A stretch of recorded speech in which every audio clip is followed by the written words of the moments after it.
On y va, c'est parti. Et donc, ce monsieur, il est le DG. Il est le DG de la Sotra. Le monsieur que vous voyez, ça, il est le DG de la Sotra. Pourquoi je mets sa photo? C'est très simple. Il y a un jeune homme.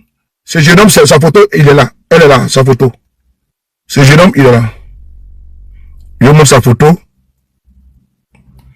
Il est là, ce jeune. C'est le jeune qui est là.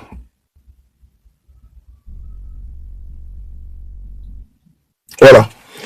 Ce jeune, il n'est pas un voleur. Il n'est pas un bandit. Il n'est pas un gérant de fumoir. C'est un jeune qui a décidé de se battre. Mais ce qui se passe, ce n'est pas normal. Ils ont pris son idée. Ils ont volé son idée. Et ce qu'on volé là, je cite ici parce que s'il y a quelque chose qui est fait là-bas, à la tête, comment dirais-je, au niveau de la Sotra, le DG qui est là, il est censé également être au courant, il est censé être au parfum de certaines situations. Et donc le jeune a fait la vidéo. Le jeune en a parlé, personne n'en parle. Donc, nous allons en parler. Ce monsieur qui est là, le DG de la Sotra. Donc, le jeune homme qui est là, on va l'écouter ensemble. On l'écoute ensemble, écoutez-le. Écoutez-le. C'est notre caravane de sensibilisation qu'on voulait lancer en masse. On a eu la maladresse de penser que nos dirigeants nous écoutaient et voulaient nous faire participer. On a rédigé un courrier adressé au DG de la Sotra. On l'a remis au secrétariat de la direction régionale et le dossier suivait son cours. Quelque temps après, on a été contacté par la responsable des affaires sociales de la Sotra. Je suis parti avec mon équipe. On nous a demandé d'expliquer le projet. On a expliqué notre projet, voici comment on veut que ça se déroule. Le premier jour, voici ce qu'on va faire. Le dernier jour, on va nettoyer les bus pour donner l'exemple. Donc on va le faire sur quelques bus, simplement pour avoir une symbolique. Ils ont dit d'accord, mais on a un problème. Votre projet est viable, mais vous n'êtes pas constitué en association et c'est difficile pour l'entreprise d'accompagner des personnes physiques. On avait une personne morale pour endosser la responsabilité de l'activité. On lui a répondu qu'on avait déjà pensé à s'engager auprès d'une association et que les démarches étaient en cours. Elle nous a dit il n'y a pas de problème, revenez avec les papiers, les statuts règlement intérieur et vous faites un autre courrier au nom de l'association.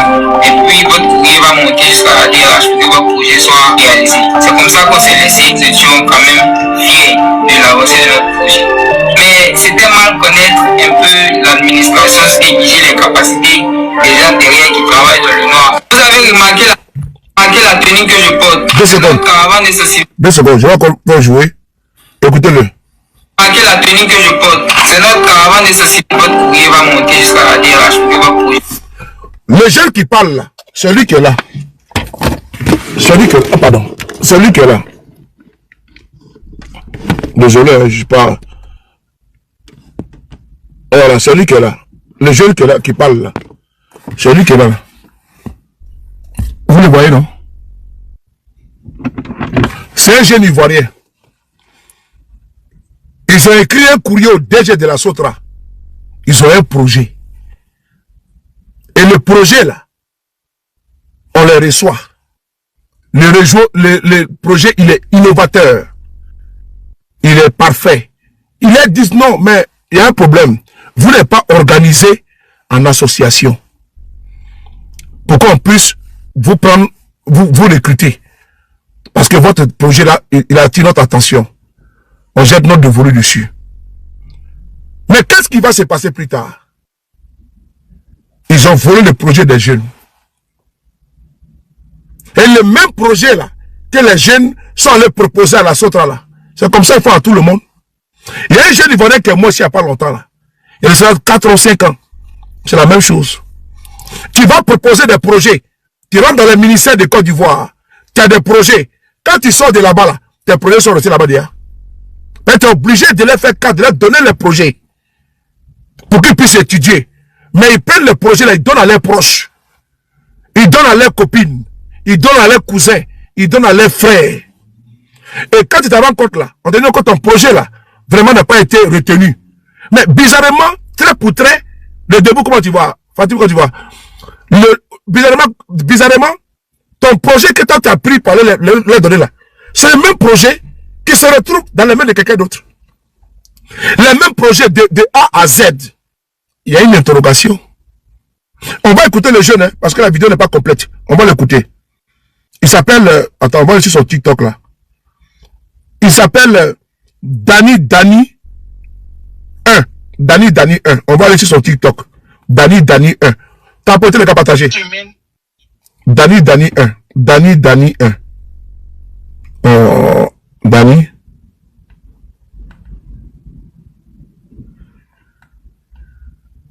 Voilà. On va aller.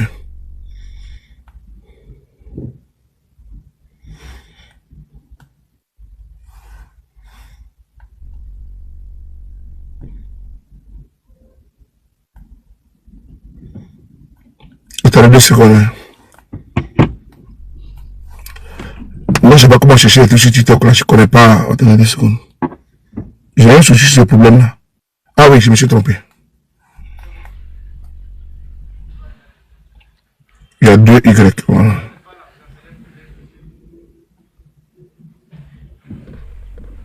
Voilà. Aussi le jeune qui est là. Sa page TikTok, c'est ça. Vous voulez que tourne la caméra, il a tourné la caméra. Son numéro est dessus en même temps. Ça veut dire que ce qu'on lui dit là, ce n'est pas faux. Une bande de voleurs comme ça là. On va essayer de tourner la caméra. Vous allez voir ensemble avec moi. On va tourner la caméra. Regardez ici. On va inverser la caméra. Comment on fait là même? Eh Seigneur. Voici son compte là. Vous avez vu? Dani 1. Vous avez vu? Dani 1. C'est là. Son numéro est là. La vidéo, elle est là. Les vidéos sont là. Il a bien écrit ici. On s'est fait quoi? On s'est fait avoir. Vous avez vu? On s'est fait avoir. Par la Soutra. Vous avez vu? C'est ça qu'il faut en parler. On ne parle pas des vrais sujets des Ivoiriens. Des jeunes Ivoiriens qui innovent. Vous avez vu hier là. Vous avez vu hier. Vous avez vu hier là. Vous avez vu hier devant le camp d'Agban. Le camp d'Agban là. Vous avez vu des milliers de jeunes. Le baromètre de chômage en Côte d'Ivoire. On vous dit, en Côte d'Ivoire, le chômage là c'est 2%. Mais quand vous voyez les jeunes se ruer, n'est-ce pas, devant les camps militaires, ça veut dire beaucoup de choses. Et regardez tous les milliers de jeunes Ivoiriens. Tellement qu'il n'y a pas de travail en Côte d'Ivoire. Les jeunes là, ils vont faire embouteillage devant les camps militaires. Voici un jeune qui a décidé de travailler avec son cerveau, mais des voyous, des lâches, des irresponsables, des cupides sont couchés dans leur bureau. Le jeune et ses camarades ont innové pour aller proposer. L'État, au lieu de l'accompagner, qu'est-ce qu'ils font? Ils vont spolier les jeunes. Ils vont voler le projet du jeune. Eux-mêmes, ils prennent le projet pour le donner à leurs propres camarades, à leurs propres frères. C'est ça, la centrale d'aujourd'hui. C'est-à-dire que l'enfant là, lui et ses camarades, ils ont cherché, ils ont trouvé. Vous partez, volez leur projet, et puis il ne peut pas parler. Parce qu'on a en Côte d'Ivoire, il ne peut pas parler. Parce que lui qui est en tête de la centrale là, il est parental, M. Ouattara. Non, on ne peut pas admettre ça. Non, on n'est pas allé avec ça. C'est pas normal. Attends, d'abord de 1, vous avez des millions par mois que vous brassez. Vous avez des passe-droits. Vous avez des avantages. Vous avez des privilèges. L'Ivoirien lambda là, qui a son projet là, vous devez encore voler ça. Mais décidément, les jeunes de Côte d'Ivoire vont sortir comment, n'est-ce pas, de l'ornière. Actuellement, la Côte d'Ivoire reçoit du pétrole du Nigeria. Mais le Nigeria là, lui qui a la tête, lui qui est là-bas là, à la tête de la firme, des pétrolifères là, qu'on appelle Dangote là. Mais Dangote là, c'est sous Obasanjo. Dangote là. Mais l'État nigérien l'a aidé également. L'État ivoirien l'a aidé dans son business, qui aujourd'hui là est en train de rapporter au Nigeria. Actuellement, on parle là, où le détroit d'Ormuz est fermé là. Mais on voit aujourd'hui le Cameroun, on voit aujourd'hui le Togo, on voit aujourd'hui la Côte d'Ivoire et beaucoup de pays africains reçoivent du pétrole, comment on appelle ça, raffiné ou du Nigeria. Du Nigeria. Mais voici des jeunes Ivoiriens qui ont décidé de travailler leur cerveau. Ils vont voir la Sotra qui appartient à l'État, qui appartient à nous tous. Voici des jeunes qu'on peut leur donner un débouché pour qu'ils puissent concrétiser leur projet.